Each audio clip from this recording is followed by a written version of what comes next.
السلام عليكم.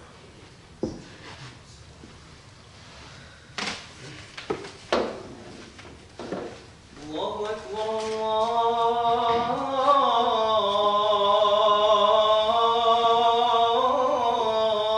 أكبر الله أكبر الله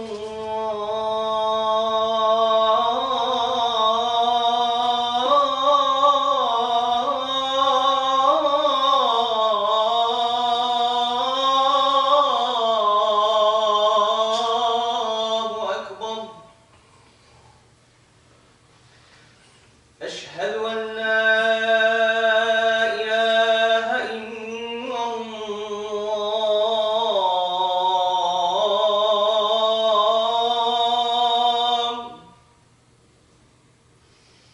أشهد أن لا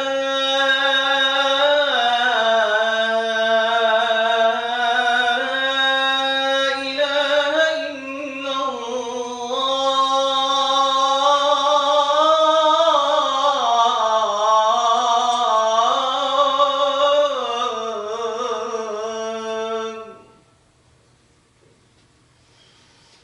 أشهد أن محمدًا رسول الله.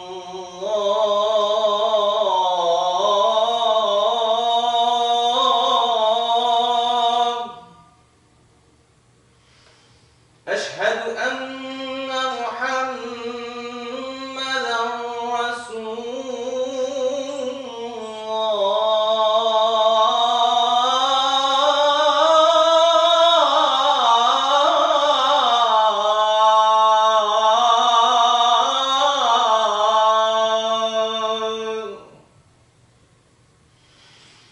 حي على الصلاة.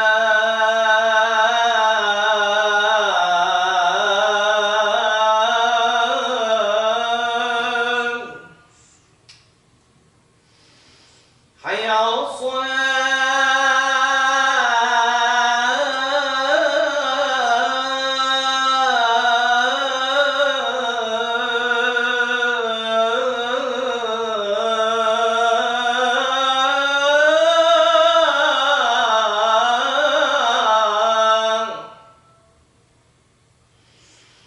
حي على الفلاح.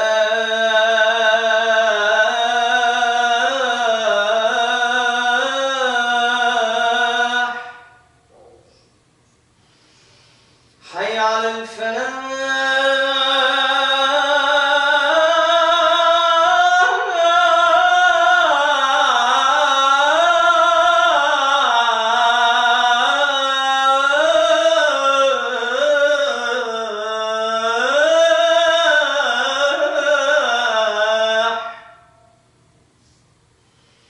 الله أكبر الله أكبر. لا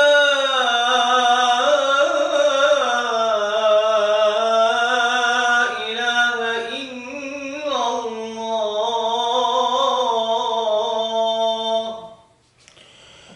بسم الله الرحمن الرحيم. والحمد لله رب العالمين،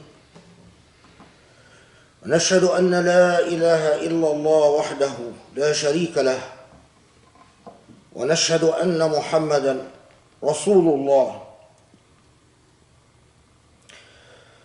اللهم صل وسلم وبارك أفضل الصلاة والتسليم على الحبيب المصطفى محمد خاتم الرسل والأنبياء أجمعين، المرسل رحمة للعالمين، وعلى آله الأطهار الميامين، وعلى أصحابه المختارين، وعلى من اتبعه بإحسان إلى يوم الدين. سبحان الله سبحان الله، نؤمن به ونستهديه ونستعينه ونستجيره ونستنصره، فإنه حق من هدى الله فلا مضل له، ومن يضلله فلا هادي له.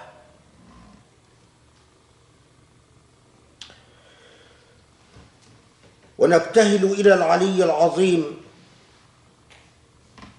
فندعو ونقول اللهم يا رب اصلح لنا ديننا الذي هو عصمة أمرنا، واصلح لنا دنيانا التي فيها معاشنا،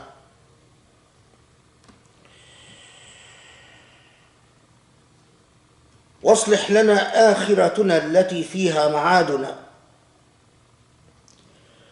واجعل الموت راحة لنا من كل شر، واجعل الحياة زيادة لنا من كل خير، لا إله إلا أنت.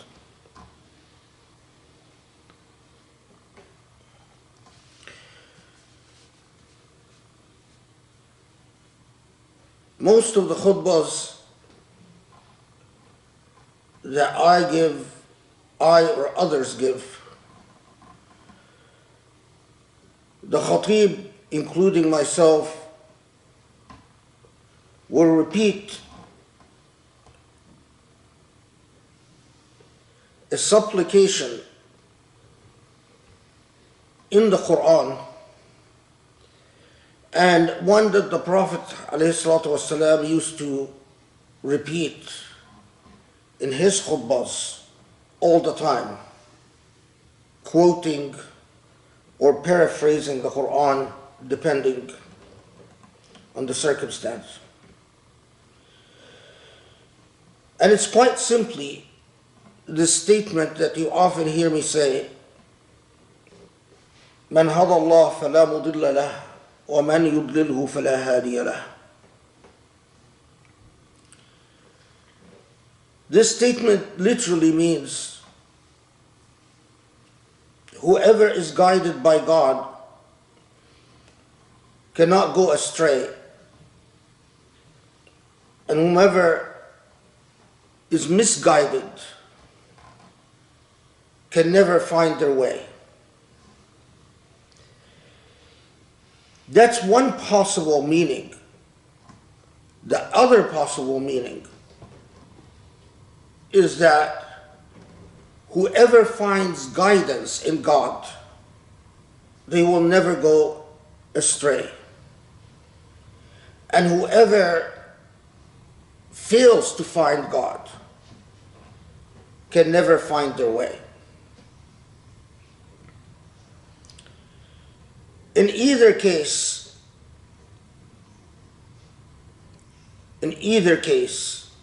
we repeat this Quranic statement and the dua that the Prophet ﷺ, or the supplication that the Prophet ﷺ would utter in his khutbahs. But you pause because words should have resonance, and words must have meaning. And in order for words to have meaning, they cannot just be uttered as if you are repeating sound.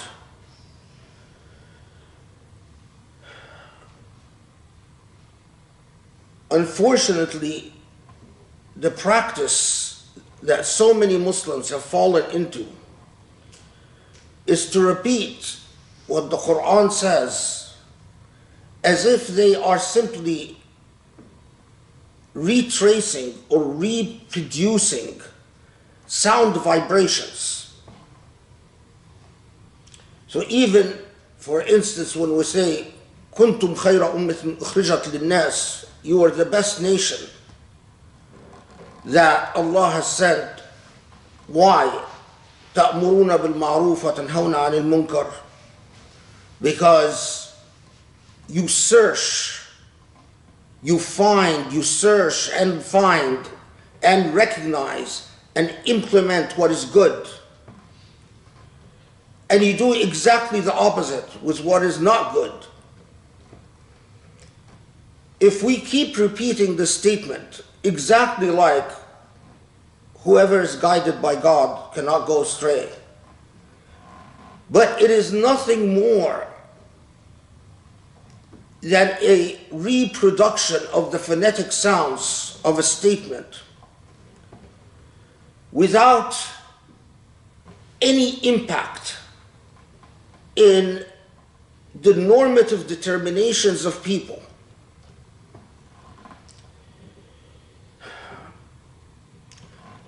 Put it differently, language has many functions. Language has many functions. Language can help us communicate with other human beings. Language can also help us communicate with ourselves. And when we utter certain phrases, copying them from authoritative sources, sources like the Quran, or like Hadith, or like the Sunnah, there is a duality. We are communicating to others an idea, but we are also using that language to remind ourselves of an idea. So when we say, "Man hada Allah fala mudilla lah," that who is guided cannot go astray, we are reminding others of a foundational proposition that to be with God is to be with guidance, and that to stray away from God, you are straying from guidance. But we are not just communicating this to the other. We are affirming an assertion to ourselves. And here is where it is worthwhile for us to pause and to think, how does that statement, in truth, in reality, with all honesty, strike others or strike the speaker, himself or herself? Is it true? I can make a fairly educated guess. When the Prophet ﷺ used to repeat the statement in his khutbahs, what this statement meant for the Prophet ﷺ.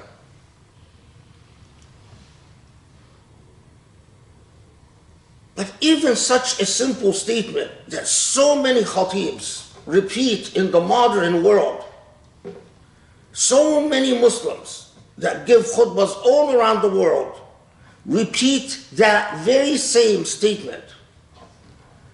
But what does it mean to them? What does it mean to us? Is it true that we really believe that whomever is guided by God cannot go astray? In our world of symbolisms and associations, do we really have a sense of what that meaning could possibly be?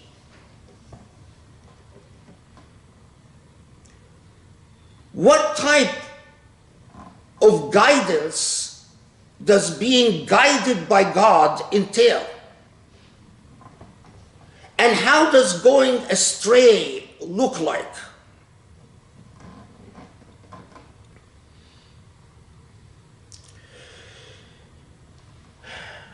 The problem is so many khatibs repeat that statement in order to gain a vain and arrogant sense of confirmation and assurance.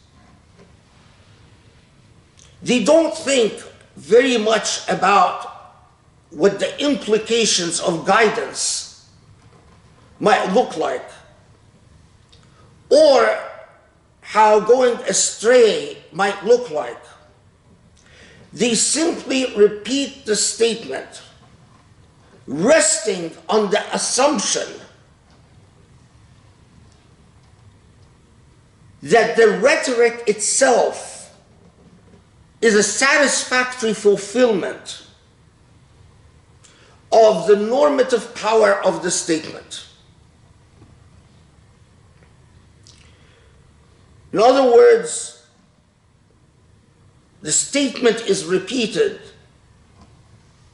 like كنتم خير أمة أخرجت للناس, you are the best of nation, to gain a vain self of satisfaction and confidence, not as an assertion that opens up a critical and analytical, self-reflective process of inquiry.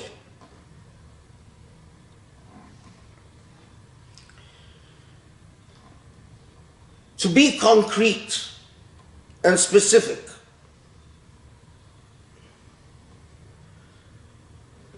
how could it be that we keep repeating a statement like this? How could it be? But the very people who often repeat this statement in terms of the way they deal with other human beings, they are morally bankrupt. So many of the khatibs that repeat this very statement evidence that to them guidance is nothing more than a theatrical, ritualistic performance, but little else in terms of the world we live in. The reality of the world we live in includes the recently released United Nations report that says that the world we live in has at least 50 million human beings trapped in slavery. 50 million human beings trapped in slavery, whether labor slavery or sexual slavery.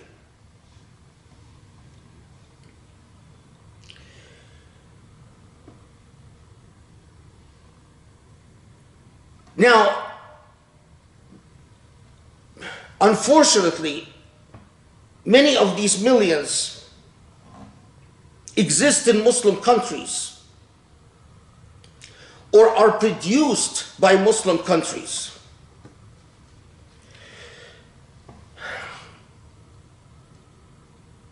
How can guidance in God or with God withstand the moral dissonance of a world in which we exist comfortably for most people, completely oblivious to the reality that you, as a representative of your community, you chose to stand in the podium of the Prophet ﷺ. But you speak about issues that are supposed to be of deep concern for Muslims, how many of these khutbahs that repeat the assertion, whoever is guided in God, and so on, completely seem to be oblivious to the reality that any moral assessment of our world has to come to terms with the fact that this modern world has created a genocidal brutality that Muslims, for the most part, are completely oblivious to, like 50 million human beings in slavery. But the matter gets worse. There is an organization called Lost in Europe. This organization specializes in keeping track or trying to keep track of refugee children that arrive in Europe and disappear.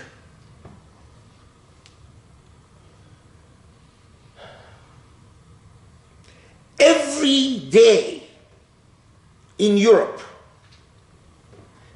around 20 refugee children disappear, never to be seen or heard from again. Who are these refugee children? Some of them come from countries like Vietnam or Cambodia, but most of them come from Muslim countries. Most of these children come from countries like Iran, Afghanistan, Morocco, Algeria, Syria, Egypt. There is a problem already in Europe,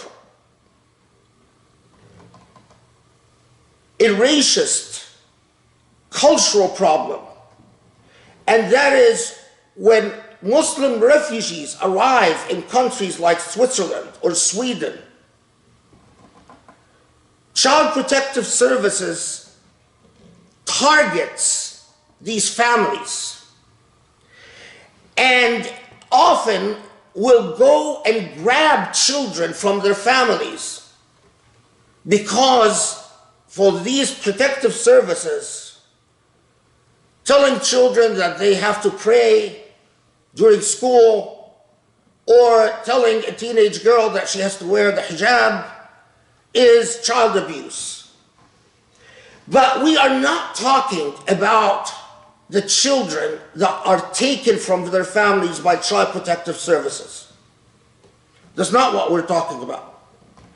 What we're talking about are refugees that arrive and registered in Spain, in Italy, in Sweden, in Germany.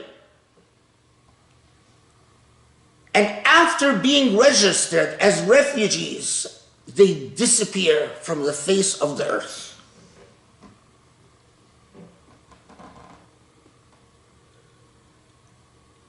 The origin of these people is that their families cannot afford to pay the coyotes that smuggle these people from their own countries into Europe. They can't afford to pay for all members of the family. So what do? They pay for their children to escape to Europe. So you often have a kid who's 14 years old, 15 years old, many times even younger if they come with a family member, or even as old as 19 and 20 and 21 and 22. And they're smuggled into Europe. And if they survive crossing the Mediterranean, because it's all often by sea, some of it comes through Turkey on land, but the majority is by sea. After being registered as refugees, they disappear. Now, what happens to these kids? There's a sad reality.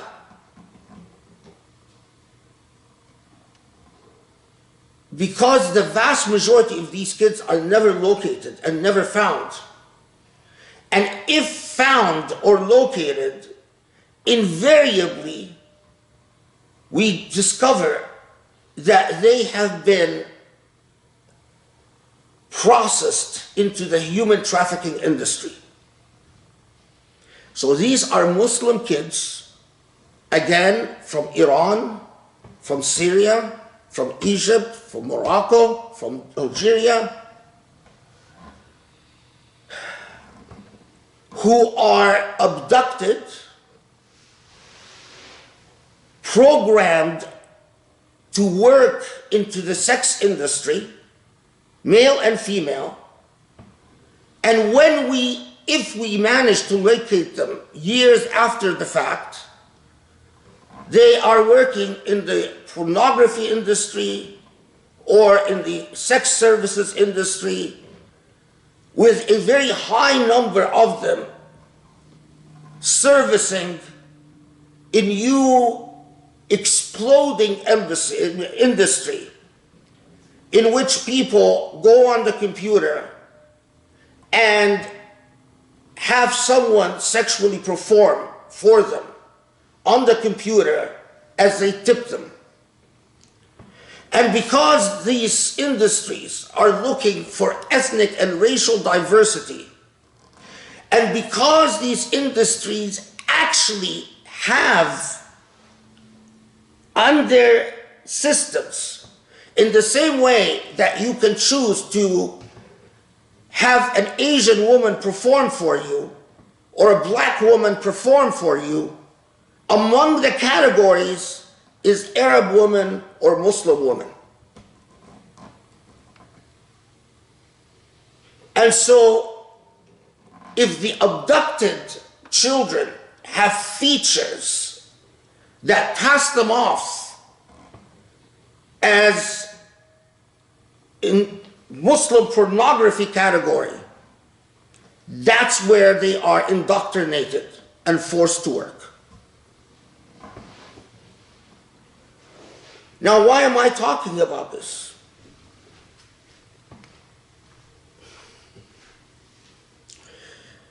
The reality of the matter is that this dynamic could not happen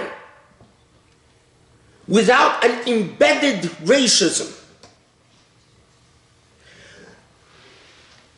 A place that is as technologically advanced as Europe, as capable in fighting crime as Europe, in countries that have a rather stellar record in fighting crime like Germany,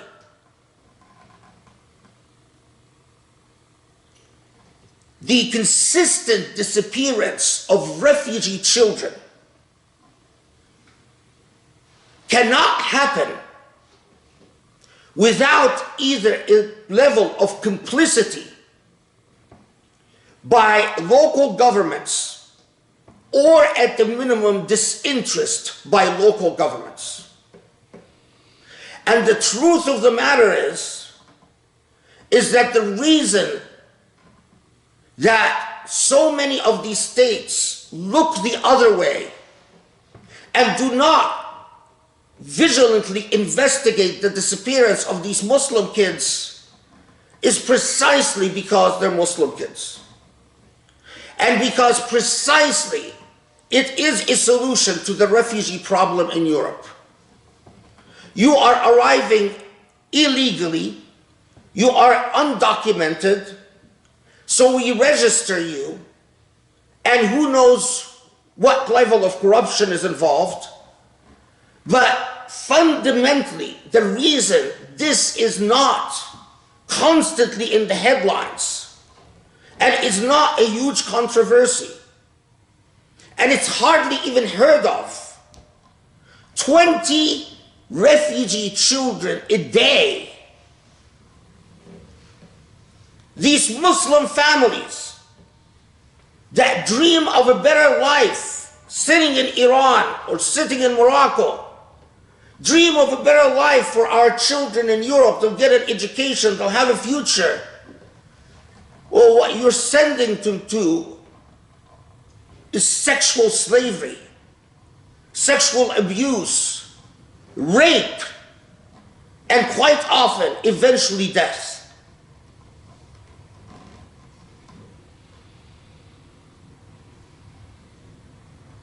But you pause and you think,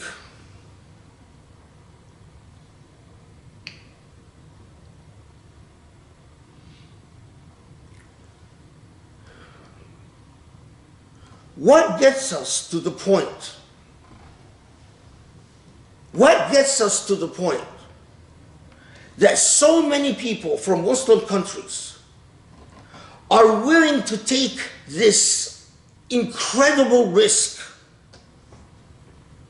to escape their own countries? They would rather throw themselves in the sea, risk drowning in the sea, risk being abducted by pirates, look at a completely uncertain future when they arrive in Italy or Spain, or they make it to Sweden, or make it to Germany, or make it to Switzerland. What is so bad at home that forces them to take that type of risk?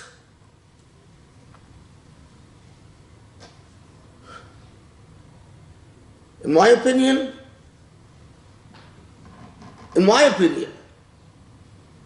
is because when we kept saying, whoever is guided in God cannot go astray, it lost all meaning for us. How can you be guided in God and tolerate a social political system that erases human beings rather than validate human beings? How can you be in good conscience claim that you are guided and anchored in God when the system around you cheapens human beings to the point that Muslim children from Syria, from Afghanistan, end up sexual slaves as we put our head in the sand? What is the price of silence? What is the price of moral arrogance? What is the price of moral smugness? How can you be a sheikh in the United States, in Europe, in anywhere where you can actually speak and open your mouth, and know and ignore the reality? Do you think that these children don't visit mosques when they first arrive in Europe? They do. But no one cares when they disappear, including the Muslim communities in the countries in question. They're here today, they disappeared, they're not even mentioned in a khutbah that talks about God's guidance.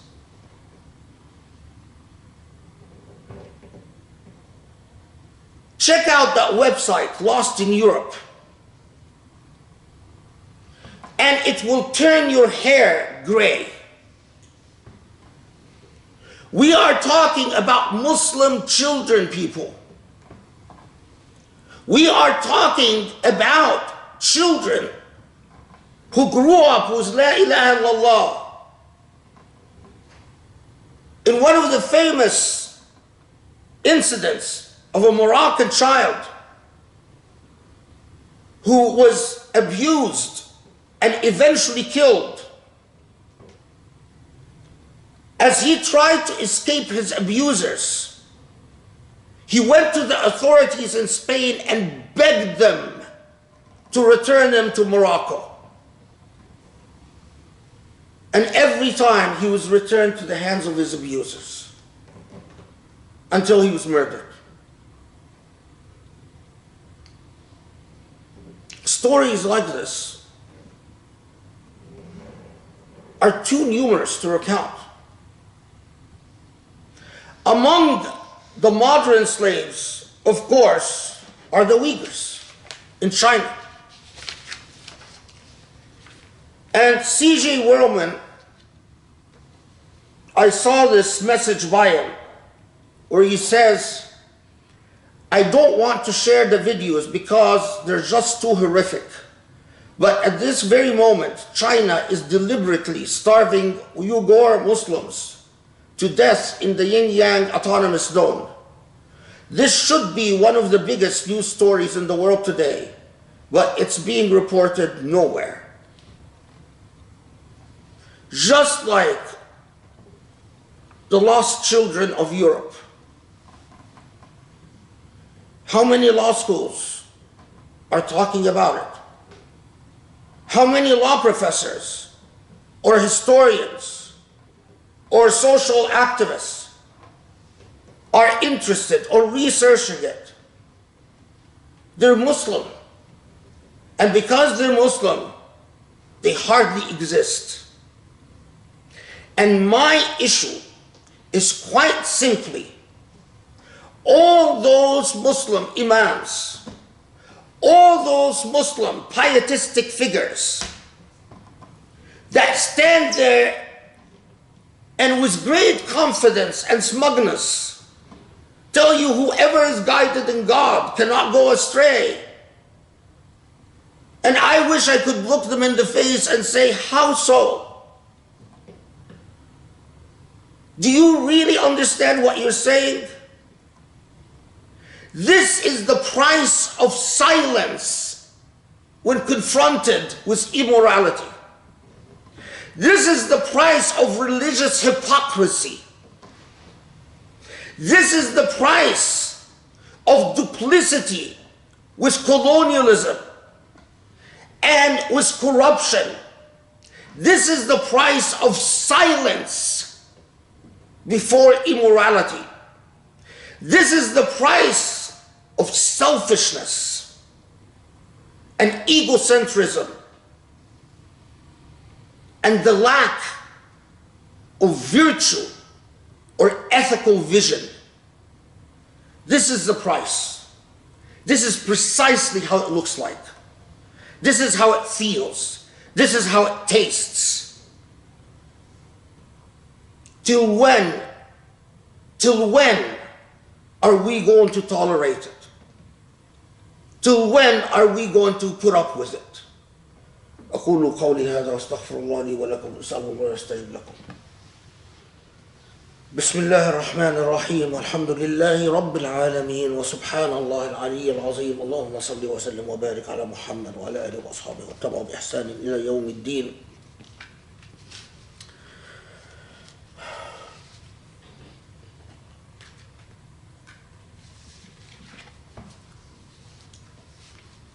Recently, I saw an article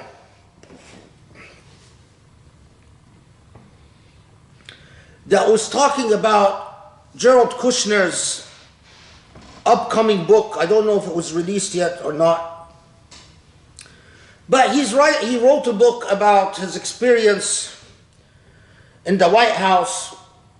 And of course, he has a lot to say about Muslims, and like many of these neocons and many of these right-wing Christians, they always think that they're in a position to tell Muslims how to lead their lives. But among the things that Kushner says, this was in response to the assassination of Khashoggi. And of course, Kushner defends MBS, and he says, you know, people made a big to-do about nothing. After all, MBS presented us with a favor we couldn't have ever dreamt of. According to Kushner, it is enough that when he talked to MBS about cleaning mosques, about cleaning Islamic spaces, cleaning mosque spaces from extremism, MBS promptly complied. And Kushner says, look, could we have ever imagined that we would get a Saudi leader that would throw all these Muslim extremists in prison?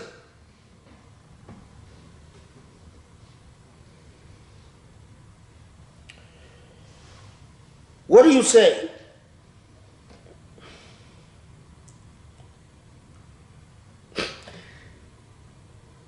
In Surah Al-Imran,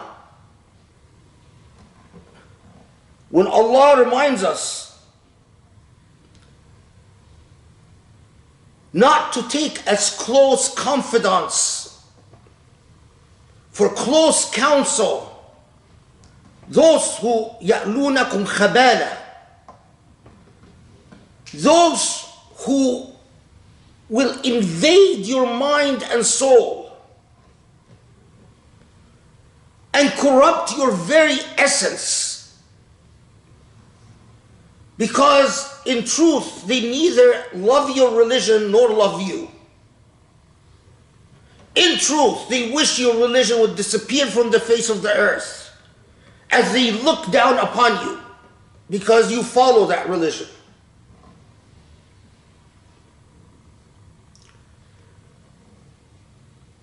So the extremists that Kushner is referring to are people like Farhat al-Malki, a great scholar who's perishing in prison, or people like Salman al-Auda, who, if you've actually read what he's written, is as far from extremism as possible. But this is the natural function. This is the natural price of corrupt governments, despotism, the natural price of silence.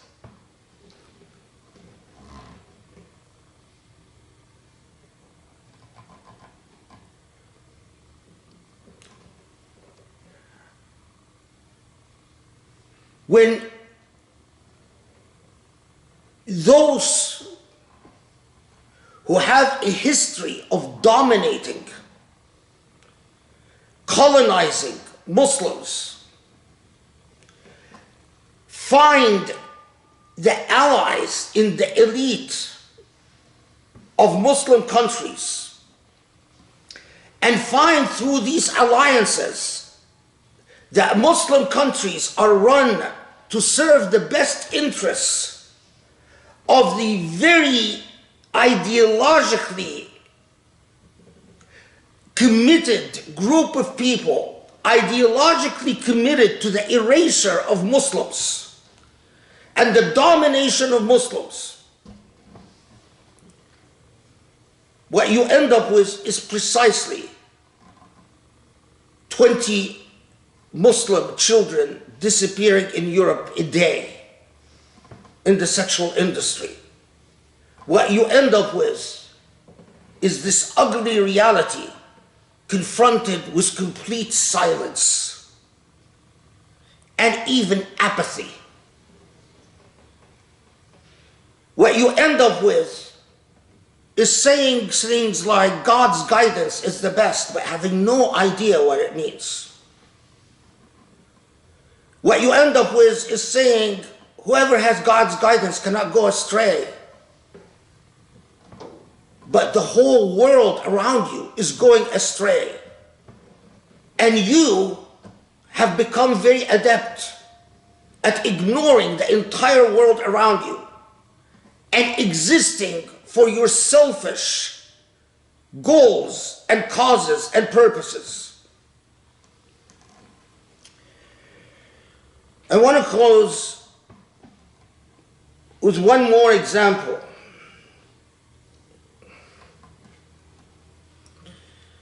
I have often spoken about the way that we create the world around us, the way that objectivity is an illusion, and that even what we focus on or fail to focus on is thoroughly manufactured, always manufactured with moral and ethical implications. I've spoken in the past about a young Egyptian scholar called Ahmed Sabih.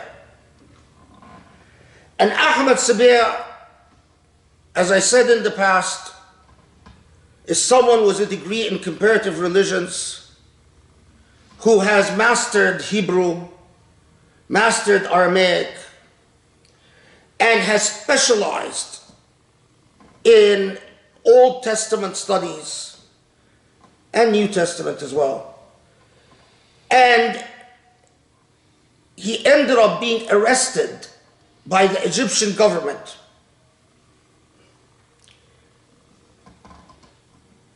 and disappeared for a long time.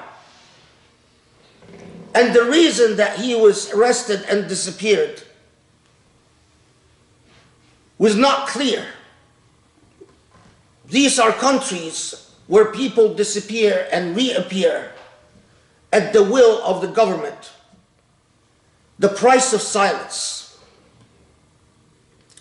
Well, it turns out that Ahmed Sabih was officially charged with causing fitna, disrupting the public order, and insulting the Christian religion.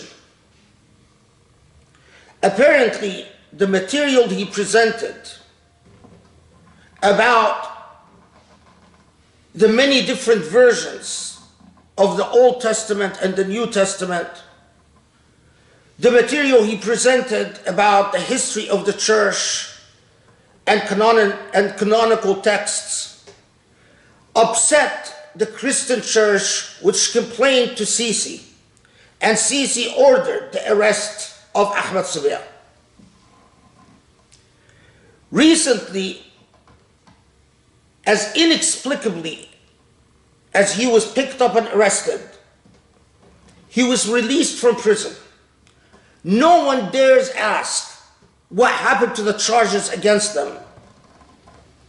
Who knows? These are countries in which the only will that counts is the will of the despot on top.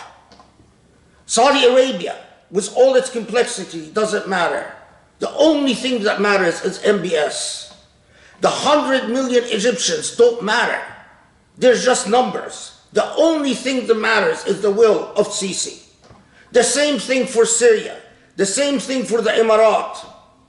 And Sisi, like MBS, like MBZ, do not answer to their people.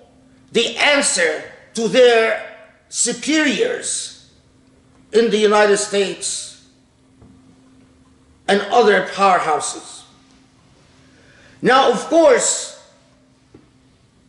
the irony cannot escape you. Ahmed Sabih is imprisoned because he is engaging in a critique of the Christian religion and Christian tradition. Not a single human rights organization pointed out to the irony of the French till today saying we make a stand at the obscene cartoons offending the Prophet because it's a matter of freedom of speech, or the irony of making a stand about the right of the satanic verses to be published and spoken, and entirely being oblivious to the right of a Muslim to engage in the type of critique that Islamophobes engage in night and day. As easily as Ahmed Sabih was arrested, as easily as he was released, it will be as easy to re-arrest him at the will of the government, whenever the government wishes. This is precisely why living in this type of environments is precisely why people take this perilous journey across the sea to go to Europe and end up becoming sexual slaves. The part that concerns me the most are those who carry the torch of al-amr bil-ma'ruf wa nahy anil munkar. Those who represent the spoken word of Islam. Because when you listen to those who represent the spoken word of Islam, and what they're saying has no relation to the grim reality that surrounds Muslims everywhere, whether you or I like it or not, what becomes delegitimated is Islamic doctrine itself. Because people no longer can connect when you tell them whoever is guided by God cannot go astray. They have no idea what that means. And they'll nod their head and say sure, and then go back to their phones and go back to whatever people do on their phones and live their life. And when they hear the statement, they'll nod their head and say sure, and then go back to ignoring the entire edifice of Islamic discourse and Islamic meaning and Islamic values and Islamic virtues, and ultimately Islam itself. Allahumma ighfir lana, Allahumma afu anna, Allahumma arhamna ya Rabbal Alameen, Allahumma ahdina li aqraba min hadha rashada ya Allah ya Kareem. Allah, forgive our sins, guide us to the truth, guide us to true meaning, guide us to true courage, guide us to break the chains of silence and to replace our ummah, our nation, on a correct moral path. Ya Rabbal Alameen. وصلي وسلم وبارك على محمد وعلى آله وأصحابه وعلى آله وأصحابه واتبعوا بإحسان إلى يوم الدين وأقم الصلاة.